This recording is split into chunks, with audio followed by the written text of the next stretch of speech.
Okay, today I'm going to be doing a tier list ranking period drama films. Now, I love period dramas so much. They're one of my favourite genres of films. I love everything about them. I'm such an Austen girly, both the books and the movies. And yeah, I just love period dramas so much and the quintessentially feminine aspects about every single one. So I'm going to be ranking them. If there are any period dramas that I don't mention in this ranking, it's simply because I haven't watched them. So let's just get started. First of all, let's talk about the tiers that I have done. So we'll start at the bottom. Right at the bottom of the tier, we have Badly Done, Emma. Now, this is a quote from Emma, and it was Knightley telling Emma off and telling her that it was badly done, Emma, which is just one of the most heart-wrenching scenes possible. And these are the films that are not good. They are not good. They are badly done indeed. Next up, we have the next tier up. We have I'm Allergic to Bees. Now, this is a call to Bridgerton, which will not be in this list because it is a show, it's not a film. But I'm Allergic to Bees it's not bad, but it's not the best either. It's one step up from Badly Done. I'm Allergic to Bees. Next level up, we have Lingering Hand Touches. Now, this is quite good. So lingering hand touches are what we want, they're what we need, they're what we love. So yes, if a film goes in lingering hand touches, it is quite good, but it's not the best. And then finally, we have the final category, which is the best. It is the creme de la creme of period dramas, and this is titled Most Ardently, which is from Pride and Prejudice, where Darcy admits his love and says that I love you most ardently. That is how I feel about these films. I love them most ardently. So let's get right into putting these films where I rank them. And if I've counted correctly, there are 23 films I'm going to be ranking. So let's get started. And the first film that I'm going to be putting on this rank is Emma, and this is the 2020 version. Now, if you've seen some of my other videos before, this will probably come as no surprise to you, but I'm going to be putting it into Most Ardently, and that is because I think this is probably one of my favourite period dramas ever. Emma 2020 is such a good adaptation of the novel. It is so funny, it is so witty, it is so beautiful. The casting is 10 out of 10, like Johnny Flynn for Mr. Knightley is just amazing. It's got half the cast of Sex Education in it. It's just a very good film, very funny. Honestly, I love it most ardently. So that is the first film, and it is going in Most Ardently. Next, we have the personal history of David Copperfield. Now, this is going to go into Badly Done, Emma. Now, I hated this film. I very much disliked it. I have never read the book, but I do not like Charles Dickens, so I doubt I'd like the book either. But I just thought this adaptation was not very good. It is the only adaptation of this story I have seen. But yes, I didn't think it was very good. I found it quite boring. I thought it dragged. I feel like Dev Patel did his best, but it was badly done in this situation. So that's going in the bottom tier. Next, we have The Favourite. Now, I did quite enjoy this film. When I think back to it, all I can think about is all the bunnies. But that did really stick with me. I loved all the bunnies and how kind of the bunnies represented the Queen's children. I thought that was really sad and I loved it. The cast in this film is also amazing with Olivia Colman and Emma Stone. It is a solid film. I would say it's enjoyable, but it is not my favourite ever. So The Favourite is going to be going into Lingering Hand Touches. Next, we have The Other Emma with Gwyneth Paltrow. Now, if you compare this Emma to the 2020 version, there is just no competition at all. It does not hold up for me. I found it quite boring and just did not enjoy it in general. Sorry to this film. So for me, this Emma is going in Badly Done, Emma. Very sorry to all the people who love that film. Next up, we have Belle. Now, this film wasn't completely terrible. There were definitely moments which I enjoyed, but I don't know, I feel like this story could have been told in a better way, and honestly I couldn't tell you too much about what actually happened in the film, so therefore Belle is going to be going in I'm Allergic to Bees. Next we have Sense and Sensibility. Now I watched this quite a few years ago when I was kind of first on my period drama hype, and I found it quite boring, to be honest. I have not read the book. Maybe if I had, that would help me along, but yes, I found this quite boring. I did love the fact that Hugh Grant was in it, but I couldn't tell you the plot, and I left watching this film feeling just a little bit underwhelmed. So this is going in I Am Allergic to Bees. Next we have Little Women. This is the 2019 version. Little Women is one of my favourite books of all time. I love it dearly. I do love the other film adaptations as well. However, this is the only one that will be in this list because I'd be here forever talking about it, but I love Little Women and I love this adaptation. Greta Gerwig is such an amazing filmmaker. The casting was amazing, and I just really loved how she tackled the story and the different timelines within the film. So Little Women is going in most ardently because yes, I do love this film most ardently. Next we have Becoming Jane. Now this is the film starring Anne Hathaway and James McAvoy, and it is about the life of Jane Austen. Now on paper this looks like my all-time favourite film, but when I watched it, I didn't love it. I was quite bored. I probably also couldn't tell you what happened. I think I was doing something else while watching the film, and yeah, I just got really, really bored.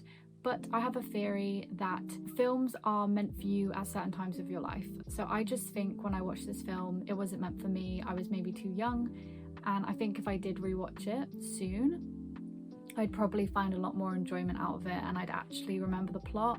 But as it stands, I don't remember much and I did find it quite boring, so Becoming Jane is going in Allergic to Bees. Next we have Portrait of a Lady on Fire. Now this was very, very hyped for me. I watched it quite late after it came out and I did enjoy it. I found it interesting, I found it sad. I love the end scene, it was really, really powerful. However, it just did not live up to the hype for me completely. I do think it is an extremely beautiful film and well done, but yeah, it just didn't push it all the way for me. So Portrait of a Lady on Fire is going to be going in Lingering Hand Touches, which is still good, but I didn't love it most ardently. Next we have Howard's End. Now this is the version with Helen Bonham Carter, whatever she's called, and Emma Thompson. I don't know what it is, but as soon as Emma Thompson is in a period drama, I just tend to not like it as much. But Howard's End, this was good. I do think it dragged at the end. I knew the story already because I'd watched the TV adaptation of it, so I knew the story. So I think for me, because I knew it was coming, it did feel a bit like it dragged because I was just like watching the end like, okay, let's wrap this up. That being said, I did still enjoy it, but compared to all the other films on this list, it isn't really pushing any boundaries for me. So Howard's End is going to be going in I'm Allergic to Bees. Next we have Marie Antoinette, which is the Sofia Coppola version, the Sofia Coppola film with Kirsten Dunst. I love Sofia's filmography, I love her films, I love her aesthetic and her style. Yeah, just love everything about her films, to be honest. So I was really excited to watch this and it didn't disappoint me. I really, really enjoyed it. It was beautiful, it was a spectacle to behold.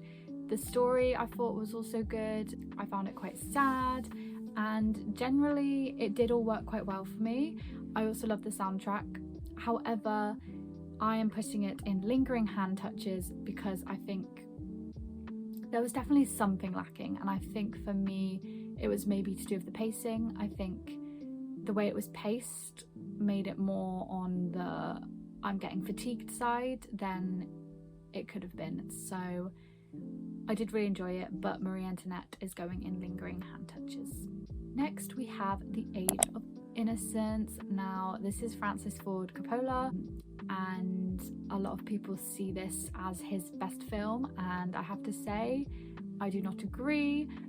I watched this film quite recently and I really did not enjoy it. I thought I would because I love period dramas and I do like Francis Ford Coppola's other films, but yeah, it just didn't work for me. I found it immensely boring, to be honest. Kind of the messages weren't lost on me, and the kind of sadness and the like longing and the regret and the looking back on your life, like that was all very nice, but it was not enough to make this film a win for me, essentially.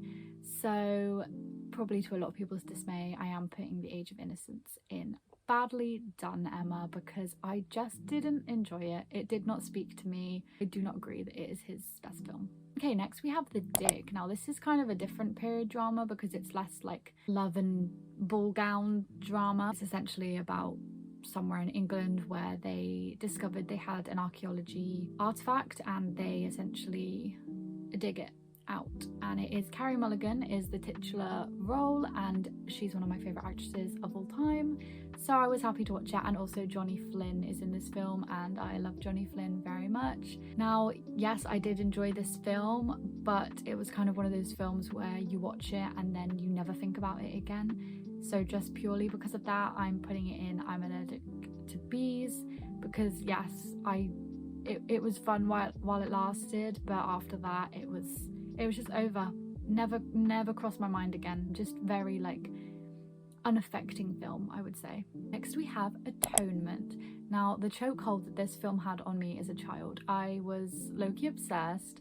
My sister watched it and I watched it with her, which was kind of my first introduction to it, and I remember being scandalized because it is quite rude, especially for a 7-year-old, which I think I was probably around 7 when I watched it. Yes, I remember being just scandalized, and I just remember thinking it was the saddest film ever. And I think I rewatched it then later on when I was on my period, when I was grown, and just crying my eyes out, I remember. But I then decided to read the book because I did really enjoy the film, so I thought, let's give the book a go.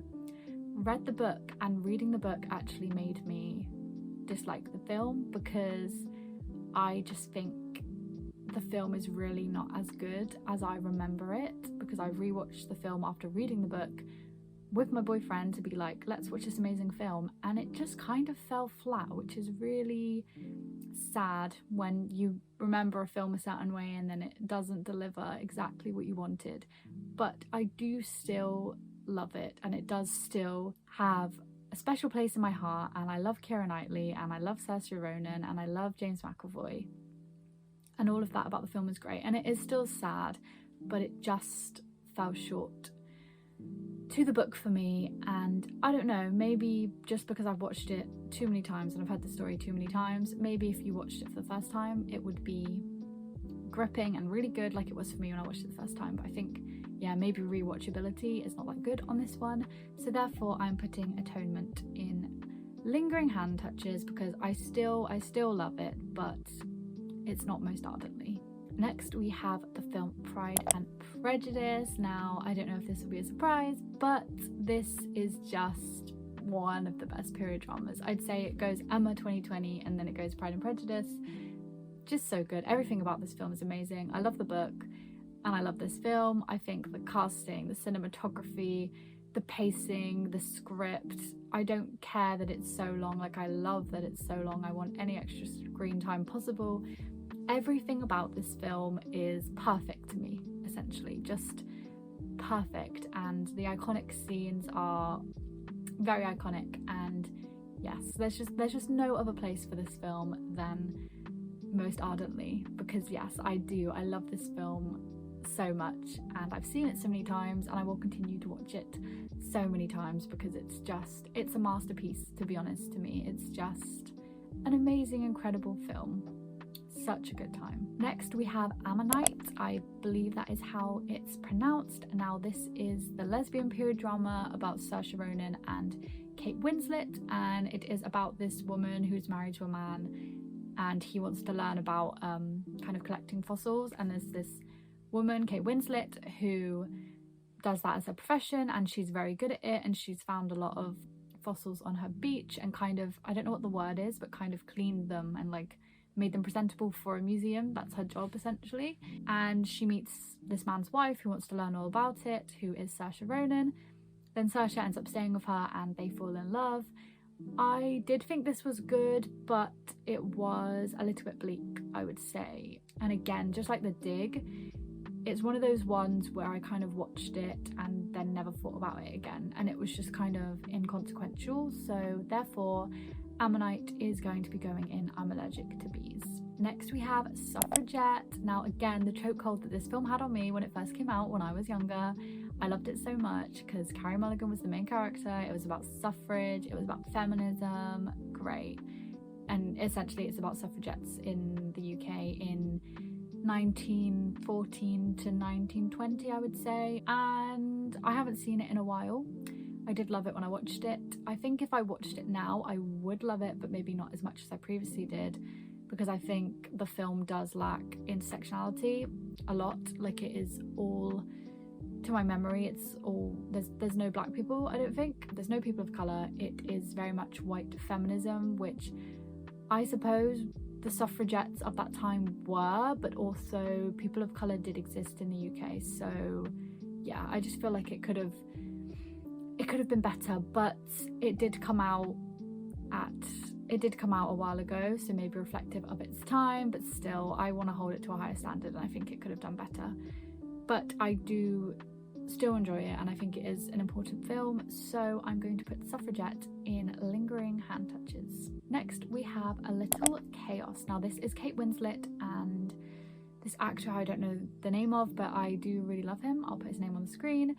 And essentially, I believe Kate Winslet is an architect or a landscaper, something, and she's redoing her garden, or it's either she lives there and then this man's redoing her garden. I can't remember. It's definitely about like architecture and gardens and stuff, and like remaking something. And essentially they fall in love, Kate and this man, and that's all I can tell you about it. That's all I remember. I don't know what the chaos is that they're referring to in the title. I'm not sure, but yeah, that's literally it essentially. And I do really like the male lead, but I hated his hairstyle in this. I'm not one for long hair on men, sorry. So therefore I would put A Little Chaos into I'm Allergic to Bees. Next we have The Other Boleyn Girl. Now this is Natalie Portman and God, what's her name? Scarlett Johansson. I can't even remember who plays King Henry VIII. I don't know. I do think Eddie Redmayne's in this film though. That rings a bell to me. Essentially this is about King Henry VIII and Anne Boleyn, who was one of his wives, and it is about kind of the story of how she came to be one of his wives, and also about her sister, and about how her sister had an affair with Henry, King Henry. Feels weird calling him Henry. Yes, how her sister also got with him, and kind of her journey, Anne Boleyn's journey of like not being able to bear either a child or a son. It might have been that it was always a girl, the babies.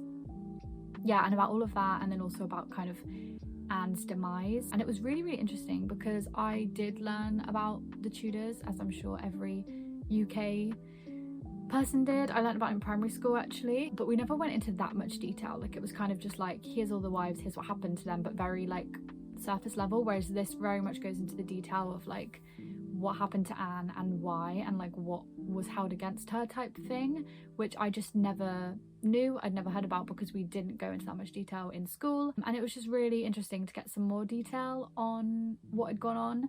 But I think it is quite, I don't know, quite hypersexualized, this film, I think, and I don't know, that kind of put me off it a little bit. So The Other Boleyn Girl for me is going in Lingering Hand Touches because it is very interesting to learn about everything that happened. But yeah, just a bit too like the women were a bit too hypersexualized for me, I think. Next we have The Duchess. Now this is Keira Knightley, and it is about a duchess who gets married off, and then kind of about her life with this king, and she soon realizes that this king is in love with a mistress, and she's not going to be getting any love from him because he's in love with his mistress, and she's just there as kind of the duchess. Correction, he might not be a king, he might be a duke. He's probably a duke if she's called a duchess. Okay, not a king, a duke. It's been a while since I watched this, but yeah, she's marrying a duke, I think. Yeah, she just realizes that the love, she's not going to get love from him, and therefore is living an unfulfilled life and is quite unhappy. Yeah, that's essentially it. And she is a real person. Like, it's a true story about this duchess. And I remember while watching it, I was thinking, wow, this like really reminds me of Princess Diana and kind of her and Charles's relationship. I just remember thinking that while watching it. I think at the time I was also watching like season 4 of The Crown, which is heavily about Diana and Charles and their relationship, so I think it was on my mind anyway. And yeah, I just remember thinking that, and then I realized that Diana was related to the Duchess, which is just crazy, because it was kind of Diana was repeating history with this woman, with what happened to her, because it was very similar to Diana's life. And then if you watch the film Spencer, there is a heavy focus on this Duchess figure and kind of Diana in Spencer. She thinks about this relative that she has and her life, and sees the parallels between this Duchess's life and hers. Now, that's not to say that Diana did this in real life. It's not to say that she even knew that she was related to this Duchess in real life. I don't know, I'm not sure about that. But yeah, just very, very interesting that I just knew Diana before I even knew. Yeah, but I do remember I was a little bored in this film. It was still good and interesting, and I love Keira Knightley. I love her in period dramas. But yes, it wasn't the most exciting film for me, so I'm putting The Duchess in lingering hand touches. Next we have Jane Eyre. Now this is the adaptation that has Michael Fassbender in it, and I can't remember the woman's name. I'll put her name on the screen. And this is an adaptation of the novel Jane Eyre, where this woman gets married to a man, and it turns out he is keeping his old wife in his basement because she has mental health problems, essentially, which is just really messed up. Yeah, it's an interesting story, and I remember it was okay. I hadn't read the book, I still haven't, so I didn't actually know what happened in this story. So I didn't know about the wife, I didn't know about any of that, so it was like interesting to see it unfold and see what the story actually is, because yeah, I didn't know. However, I don't think it was the best movie ever, so therefore I'm putting Jane Eyre in I Am Allergic to Bees. Also, I don't know the age that Jane is in the novel or even in the film, but I don't know. I think it was just the actors that they chose, but Michael's character just seemed very much like this manly man, and then Jane seemed quite young, which was a bit icky for me.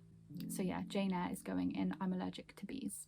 And then finally, last but not least, we have the film Far From the Madding Crowd. Now this is adaptation from a novel. This is a Thomas Hardy novel, Far From the Madding Crowd. I've read that novel and I love it. It is very sad and great, and I really like this film adaptation. It has Carey Mulligan as the main character, who, as I said, she's one of my favourite actresses, and then the main male lead is the guy from Little Chaos. I'll put his name on the screen again, who is just amazing in this role. Like, he is so good at playing Farmer Oak. And this film is about a woman called Bathsheba who essentially inherits a farm. So she inherits some wealth, and then suddenly she has 3 men who want her, and she kind of always said, like, I'm not going to get married, or she just never really felt the need to. And then when she suddenly has 3 suitors, it's kind of like, oh, what am I going to do? And a lot of stuff happens, a lot of events unfold, and I think it's very enjoyable. I think it's a very good film. I think the romance in it, especially the romance between, I'm not going to spoil it, but especially the romance between the 2 people who end up together, is really nice, and I really love it, and I love how it unfolds. And it's very much that period drama thing of like they love each other, and like it's lingering hand touches, like stuff like that, which I love, like the tension of just them looking at each other. It's a lot of stuff like that, which is very enjoyable. And also this film is quite dark as well, and like a lot of stuff happens, like because it is Thomas Hardy like source material, it is quite dark and it is quite depressing, but I really enjoyed that and I think it's really, really good. So Far From the Madding Crowd is going in most ardently, of course, because yes, I do love it most ardently. It is extremely, extremely good. So those were all my rankings of period dramas. I love period dramas so much, and ranking them was really fun because I do love them, but you do get some bad ones sometimes, and there's definitely some period dramas that I haven't seen yet, so I definitely need to get on that and watch the ones that I haven't seen because I have not seen them all. But yeah, I hope you enjoyed this video. Go watch a period drama, they're so good. Watch any that are in the most ardently category, and like I just guarantee that you're gonna have a good time. Thanks so much for watching. That is the end of the video. Bye.